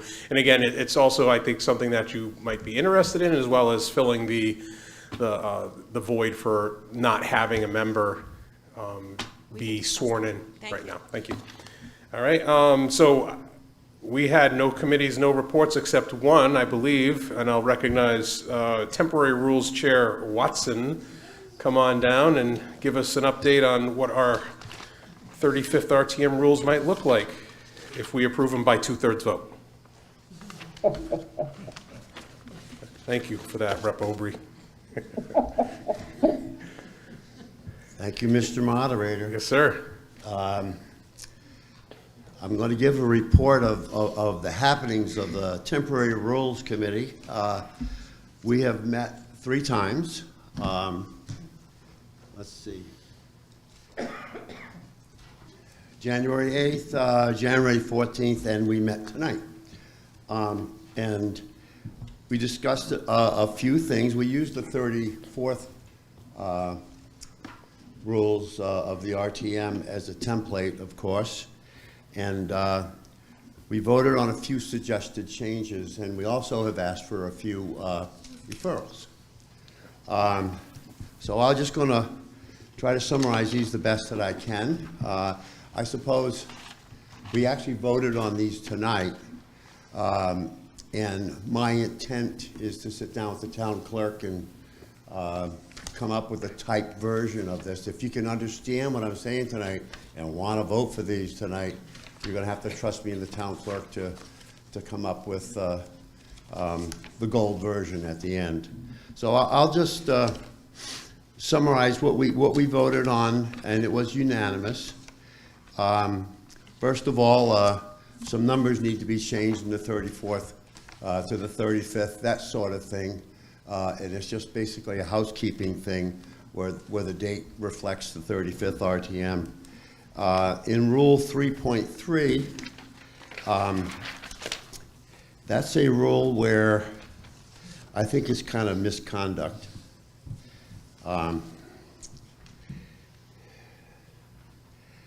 If there's a disturbance or disorderly conduct at an RTM meeting, we voted to add RTM and RTM ex officio members as being subject to that same rule. The next thing that we voted on was to ask for a description of what a floor leader is. It's not in the rules anywhere, although it's reflected in a couple of the rules. And I've already spoken with the town clerk, and we're going to come up with a basic historic definition of what a floor leader is for the rules. And in Rule 8.6, when speakers are recognized, and I actually saw this tonight, they should stand if they're able and use a microphone. That is basically what we like to add to that rule. And then there was a couple of referrals. We had a pretty long discussion on Zoom, people that are on Zoom at meetings. And I mean, it's a great thing that we have Zoom for people to attend. Certainly, if you can't attend, you can attend by a Zoom. But maybe some discussion in as a referral in whatever committee you choose, probably mine. But anyway, just to discuss maybe some basic rules for Zoom and Zoom participation. The other one was in Rule 9.2.4, it talks about liaisons from high school to come to RTM and be part of the RTM process. And we'd like a referral to the Education Committee about that, to have them consider homeschoolers as being eligible for that. And the last one, we had a... I'm sorry, Representative Watson, in your new rules, it's 9.2.4, or is it the old one, 9.2.1? 9.2.1. Okay, Sorry. just want to make sure, thank you. It's in our minutes. And the last one was, we actually discussed, we have a great moderator. He runs the meeting and controls times of speakers and whatever. But there are times when there's a lot of people here. And there was discussion about maybe having something added to the rules about if there's up to 9 people, it's fine, 5 minutes is fine. But if there gets to be over 10 people, to restrict it to 4 minutes, and there were 15 people, restricted to 3 minutes speaking. And we hashed that around quite a bit, and I'm not sure we actually came up with how we feel as a committee. So if you could refer that back to my committee for discussion, that was also voted on to ask to have that referred back to committee. And that basically summarizes everything that we're proposing for changes in rules.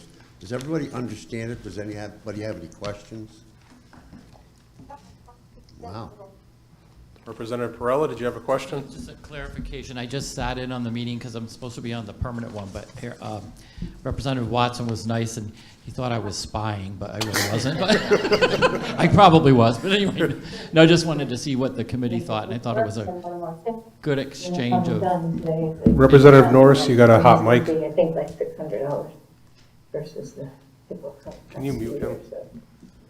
Thank you. Thank you. Sorry. That's okay. So I just wanted to hear what the proposals were, and it was interesting because with the controversial things that have happened with public petitions at the council, I think that is something that should be referred, like was decided on the committee, for more discussion of whether to limit, even if you have numbers or not, because the moderator can always do that during or before the meeting, and JC has good control of that, in my opinion. So I thought that was a good discussion, and I just wanted to compliment you for the way you ran that meeting, because I think there was some good, even though there were opposite opinions of that. So referral, I think, is a good thing. Thank you. And I'd like to thank all the people on the committee. We had just about unanimous attendance for all three meetings. We all took it serious and really did read everything. So. Okay, so what I'm hearing from you, Chair Watson, is that, in essence, besides numbers changes, there's really two things that are recommended to be adjusted. One is the 3.3 RTM and ex officio members on disturbances within the dais, let's call it that. And the other one was 8.6, stand if able, use microphone for when a member's speaking. And also a description of floor leaders. Correct, and a description of floor leaders. Now that is going to be added somewhere in the, where were you planning on placing that? It's just going to be a basic description. Okay, so what I would, again, I'm just kind of thinking off the top of my head as a recommendation, and this goes to, I think, committee assignments, which is in somewhere in Rule 6. That's where I believe it first gets addressed. 6.2.2, the moderator shall consult with the floor leaders in consideration standing committees, membership, and leadership, but the final authority rests with the moderator. We could put the floor leaders, and we could put some sort of defining language under that and what they are. Yeah. That was the intent. Okay, and so it might be best placed right there. Okay. And you can include the definition. Floor leaders are the elected, is defined as the elected leader chair from each political party's caucus. Right, usually chosen at the first RTM meeting after election. Okay. So, I mean, other than that, I think all of these sound reasonable and similar. Yes, Representative Weaver? My only point, it all sounded wonderful, and I appreciate everybody's efforts, but prior to the election, and as you stated at the town council meeting, we're trying to encourage people to come to our community, and during the electoral process, we need to put public back in public, and as it is in our public meetings, we only have a very few meetings that we take public comment in. And I think that it's important to allow our constituents, residents, and taxpayers an opportunity to speak. So if somebody is taking time out of their day and something is important to them, I think that we shouldn't limit the amount of time that they speak. 5 minutes, I think, is suitable. It's really hard to say something in 2.5 minutes. And I guess it would depend on how many people came out. And maybe we can encourage people before meetings to submit their questions. That could limit the time. But I really don't, I would discourage having our public limit their amount of availability to speak, and I would just like our moderator to take that into consideration. Very well, thank you. And again, just for clarity, this is going to be a referral. It's not going to be in what we would approve this evening. The changes that we're looking at right now is at 3.3, including RTM members and ex officio members. If something pops off, they can either remove themselves or be removed. Defining floor leaders under that section 6.2.2 and figuring out what language we would use with that. And then 8.6 is stand if you're able. All the other ones are referrals are going to be the discussion on Zoom participation, 9.214, discussing education, having our student liaison, so we'll send that to the education committee. I know this has been something that was installed into our rules prior to me being a member again of this group, and you'd have to go back to 2020, 2021 when they decided to put that participant in. I've been here for 3+ years and we haven't had one. So I think it's part of our job to try to see if we can recruit somebody, maybe in coordination with the Board of Education. And then the last one would be the time limits. If you've known me long enough, this community knows that I'm willing to give them the 5 minutes, but if it's the will to adjust it, usually I would take that as a democratic motion and vote if the group decided that they wanted to adjust the minutes. But I personally will always keep the 5 minutes no matter how long it takes, because it is our job. That's going to come back to this RTM again. Yes, correct. So we can decide on that afterwards. All right? Any other discussion on the motion on the, did we do a motion yet for this?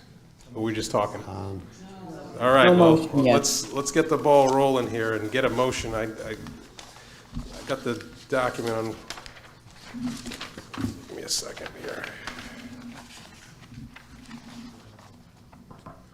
I'll entertain a motion for 2026-20, 35th RTM rules and procedures,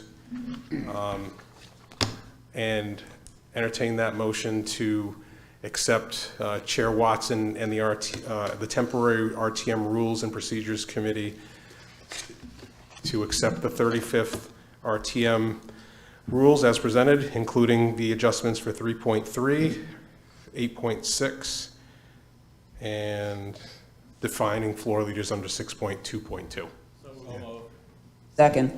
All right, we got a motion by Perella, seconded by DeGraffenwright. So again, we'll open up discussion for any further chit chat on this. And again, be advised that we have to have 2/3 vote in order for these to pass. I just want to add that I get blessed with being the chairman of the Rules Committee after being the chairman of the Temporary Rules Committee.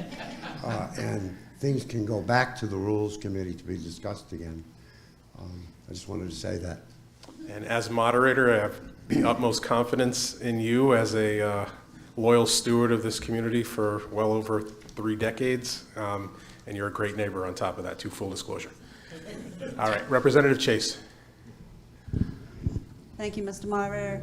Just to clarify, are we voting on these rules with what you said, Mr. Moderator? So we're basically voting on an incomplete document? Am I correct? Because you're going to add things about Zoom and students and everything like that. No. That's going to be referraled. That does not include what I just made as a presentation. So as Chair Watson said, there's some minor housekeeping with the 34th RTM. That's part of this. The other one is going to include Rule 3.3, RTM and ex officio members, not just members of the public when it comes to someone who is disrupting and having disorderly conduct. So that piece of those two ex officio and RTM members can also be removed. They are also including 8.6, stand if able, use the microphone. All right, and then it's also, where's the other one? 6.2.2, which is adding the definition of what a floor leader is, which is what the town clerk and the chair of this committee and the permanent committee are going to discuss. All right, so we're voting on things that still are not in here, in other words. That's correct. That's correct. And again, if it's the will of the people to postpone this to a future date when we get this information, that is acceptable as well. So, I mean, again, like I said, it's those 3 words in 3 different sections of the rules, and that's it. Everything else stays as presented and as is on the 34th, except the switch of 35th, and then there's going to be a referral to the Permanent Rules Committee for the items that we discussed, which is Zoom participation, referral to the Ed Committee on student liaisons, and then discussion and referral of time limits. All right, me personally, I don't feel comfortable voting on something where I don't have the exact verbiage that I'm voting on. You know what, that's But okay. That's just me. Yep. Thank you. That's okay. I considered even suggesting that when I got up here tonight, because what's the big deal? We'll wait another month and we'll vote on something that's sitting in front of you, but that's an option. All right. Representative Gardner M. Thank you, Mr. Moderator. Am I to understand the rules of the 34th RTM will remain in effect until the 35th are approved, and that there is no time limit whereby the town charter says that we'll explode or something if we don't get it done by a certain date? No explosions. Excellent. Yeah, I too am uncomfortable without having a finished document in front of me. And taking a vote without that language, actually seeing that language in the document. Okay, so what I would recommend from you, Representative Gardner M., is if you could make a motion to postpone this to our next meeting, March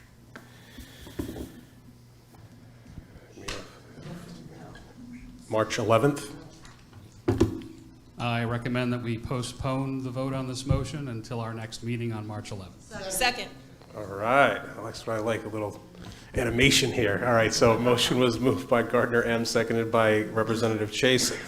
Any discussion on postponement till May 11th when we got final wording? And March 11th, sorry. May, did I say May? Where do I want to be right now, okay? May flowers, all right. So, yeah, I'll support the motion on the floor to get that language, and prior to our next meeting on March 11th, we'll make sure that that goes out with the meeting agenda. I'm unsure if we're going to get, are you going to have another meeting, temporary rules chair, before? I don't think so. Okay, you're just going to work on cleaning up the document with the town clerk. Okay. Yeah, there's really nothing to cross out, there's just additions. Okay, just put the wording in and switch it all up. Okay. All right, sounds great. Any other discussion on postponement for this agenda item? All right. I got to get up here again, huh? Yes, and again, and again.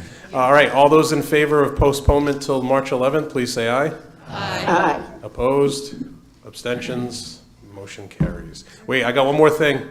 One more thing. Representative Chair Watson, don't leave me.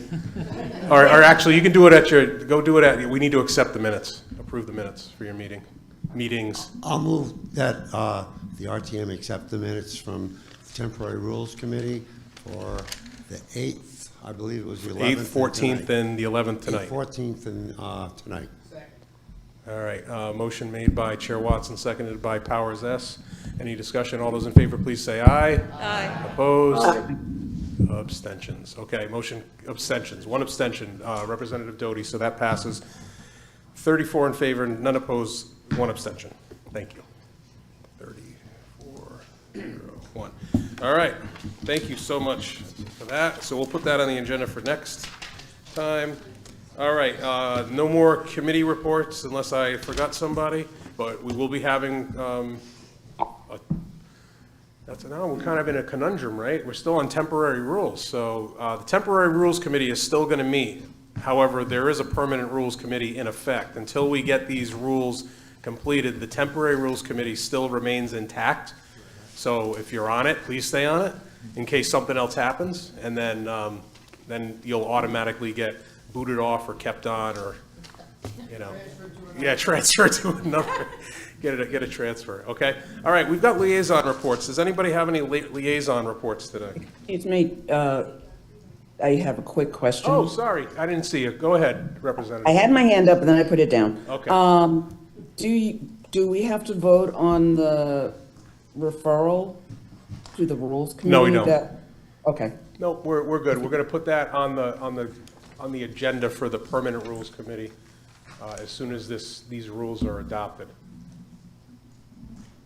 which would be at our next meeting. Thank you. Okay. All right. Any referral, any liaison reports? Yes. Golf Master Wells, help us out. Yeah, it's an icy putt. We've had, there've been 2 Golf Advisory Board meetings since we last met. One on January 5th and another one February 2nd.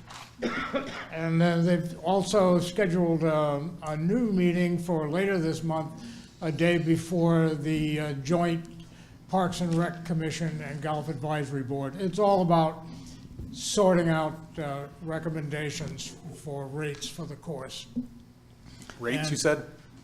Rates? Rates, how Okay. much to charge for, and they're trying to get this, one of the things hanging over them is that they have to, we have to pay for the 5-year plan, fixing the bunkers and not having to come to the RTM, and we need money for this, that, and the other thing.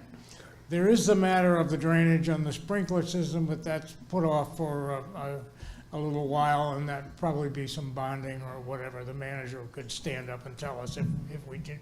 We don't need to know that now. But anyway, good news is the revenue was 8.2% higher for this fiscal year to date through the end of January, and 11.4% higher than the 4-year average of the previous fiscal year to date through the end of January. So money's rolling in, whether it's going to be enough. We have a few items like insurance and I forget, the manager knows. We don't have the numbers yet, but they're concerned about that. They don't want to nobody's anxious to give away the store while we still have things coming up. And I would like to point out that the Women's League has been very active on the Golf Advisory Board, and recommend that any women who are interested in golf should come on down. They'd be happy to help you get along and show you which end of the club you hold on to. Anyway, that's it. We have one more meeting, and then and we'll know more. But I can't. There's no point in discussing comparing rates with different courses around the area, and because they're still getting together. Anyway, thank you very much, Mr. Moderator. Thank you. Representative Ober, do you have anything for economic and development? The only thing I would add, one of our meetings, we discussed the improvements that are going on down at Par 4. The managers of the restaurant are actively working with Parks and Rec to improve everything, and it's looking pretty nice, and I think that's about all that I've got to add tonight. All right, thank you.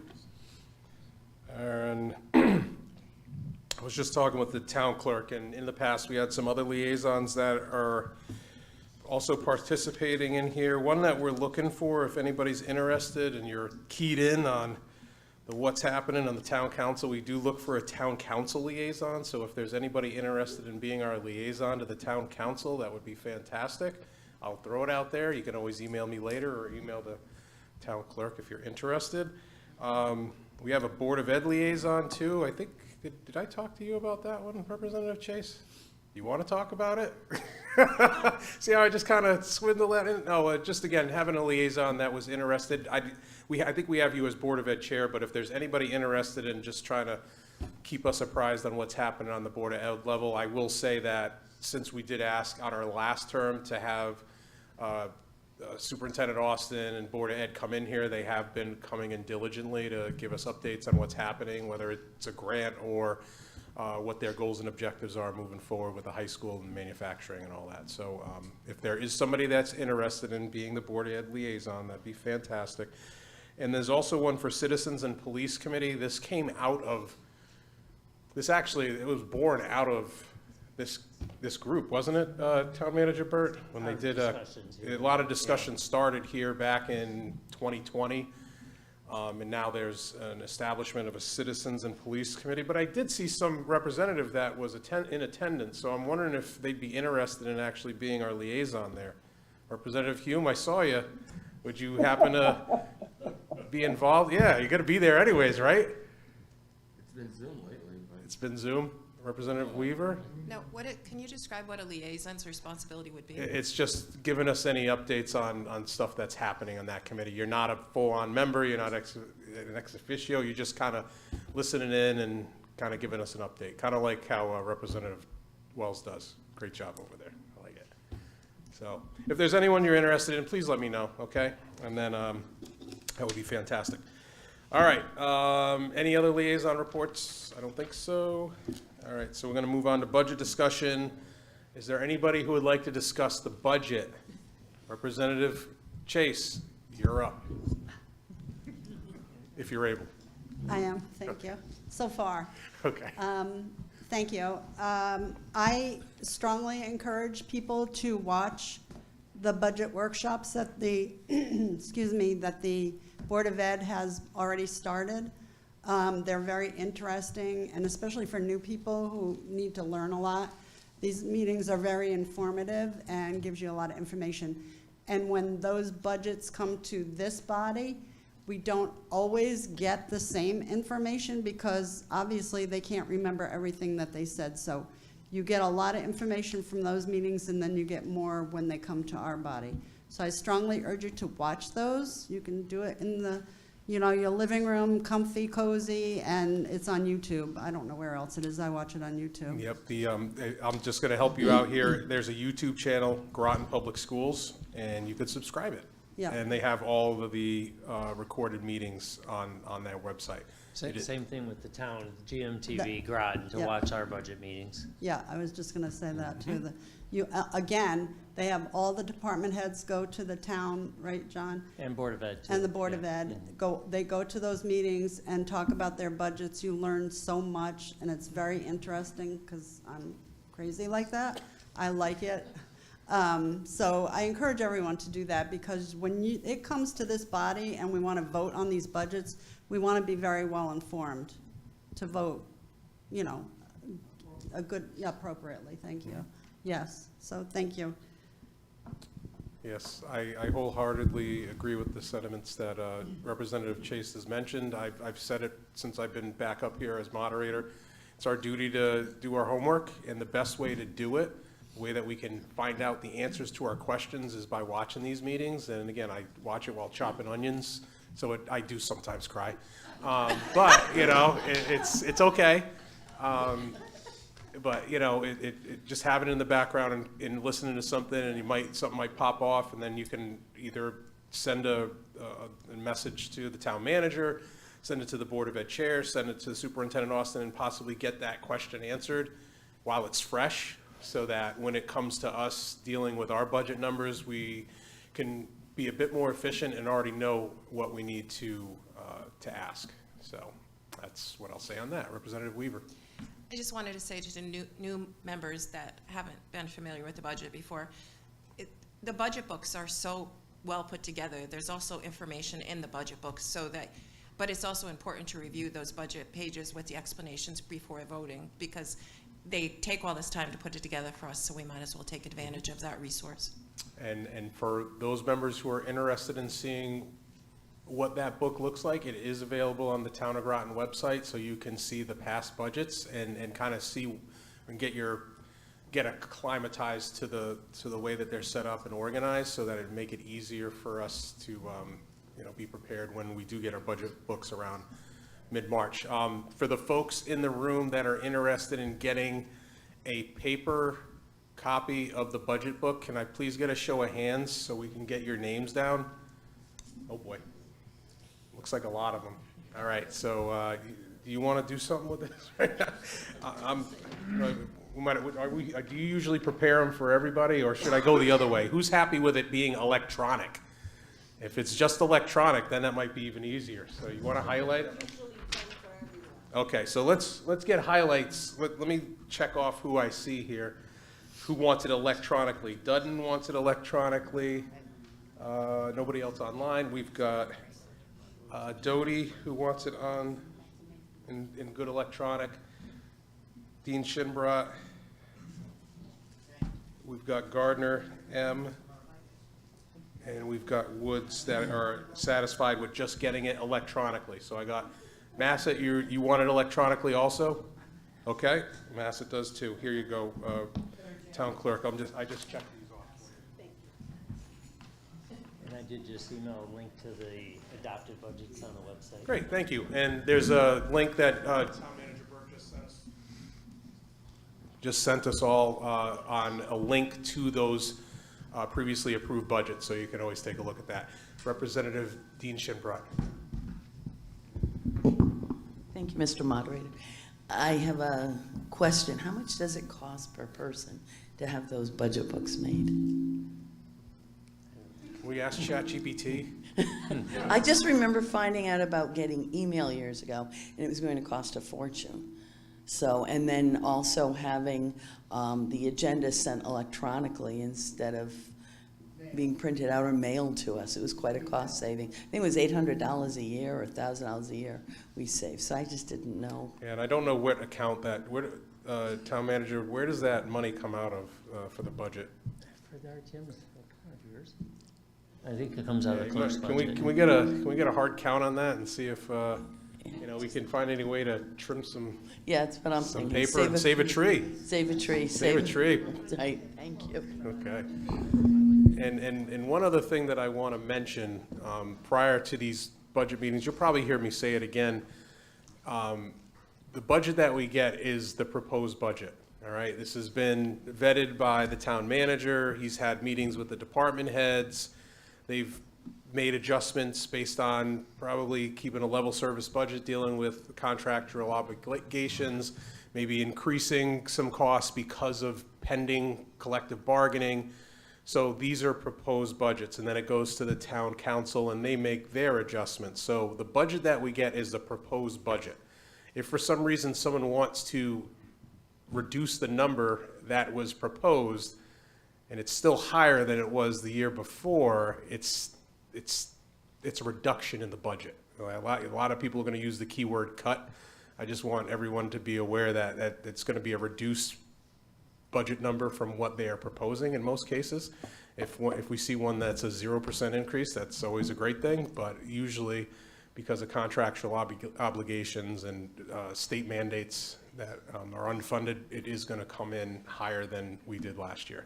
But I have full confidence in the town manager and his departments to be mindful of the taxpayer and make sure that we maintain our great level of services throughout our community for all. All right, any other questions, comments on budget discussion? All right. If not, all right, we got other business. I got two things, and I didn't forget about you, Representative Conley. I'm going to make you a Shellfish Commission liaison because we used to have one in the past, and it wasn't in the list. It's not in the ordinance, but their meetings are on the second Thursday, which would be tomorrow. It's going to be in Community Room 2. And it's at 6:30. And I believe that they've been doing those online now as well. So if you like, I can send you the agenda, and I'll introduce you to the folks that are on that commission. He asked about it. You can have two. Don't worry, I got something special lined up for you. Don't worry. All right, okay. The other one is, if you are on the Public Safety Committee, or if you might be one of the two members that are on a committee and you want to be on Public Safety, because you are minority representation, you would fulfill the requirement based on our 34th rules that there are 2/3 members for minority party representation, but I'm also looking for a chair of this committee. So out of the chairs here, let me see, I'm just going to put y'all on blast real quick, if I can get to my email here. Chair, Public Safety, we've got Adams, Allen, Bailey, who's not sworn in, so technically he's not on this committee, Gardner A., Keniston, and Spotton. I'm looking for someone to be the chair of this committee. If there's anybody interested, it's very easy to do. You saw how great Representative Watson did. You just, if there's a referral, it comes to you, you hold the meeting. You might have to do some light scheduling with the town clerk's office and take the minutes, and the minutes are quite simple. It's call to order, who's there, motions made, second, approved, and adjournment. So it doesn't have to get into chapter and verse, but if anything, I'll try to rattle some cages after this and see if there's anybody that's interested. So just let me know. All right, any other business? Anyone? Representative Chase? Sorry, could you please reiterate, or maybe I can just say it? Sure. It's so important, since the moderator is talking about these committees, it is so important to attend these meetings, because if we don't have a quorum, we can't do the work. So please, please, please, when you get an email to attend, do your best to get there. Yeah, I know that Dawn Raleigh's been great working with, under Town Clerk Melendez to try to get and schedule these meetings promptly. In the past precedent, it's always been, hey, let's do it before the regular RTM meeting. I'm just stating my opinion here. I don't always think that's the best idea because it's a tightly compacted time. So if you could schedule it earlier, then, and again, hybrid option is always an option.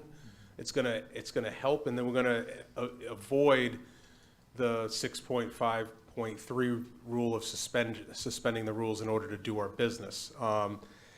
I've also tried to work on making sure that we have enough members to make a quorum, because the rule states you have to have more than half in order to have a quorum. So I tried to add a couple more people to see that we can get over that threshold. If you're not going to be able to make it, just let us know. Contact the chair. We're going to try to contact you, and hopefully we can get that business done. All right. Yes, Representative Powers, yes. Thank you, Mr. Moderator. I do know that as committee chair, you're going to get assignments from the different categories in our book. So when you do your committee meetings before we come to this body, you need to have the quorum. You need to have the members be in attendance. We've done this. Representative Norman's been on the Finance Committee with me. She's been out of town working. She still gets online. We still have the meetings. We have the technology to do this. And as elected officials, it's our obligation to do it. So, my recommendation to everyone, take a committee assignment and become a chair so that you can understand exactly how our government runs. Thank you. Okay. Any other comments? Discussion on other business? I don't see anybody online, so I'm going to go for item M, adjournment. I'll entertain a motion to adjourn. Don't rush so fast. Who said second? I didn't even hear it. All right, motion by Adam, seconded by Dean Shinbrot. All those in favor? Aye. All those opposed? Abstentions? Motion carries unanimously, 35-0. Thank you all. Have a happy Valentine's Day this weekend.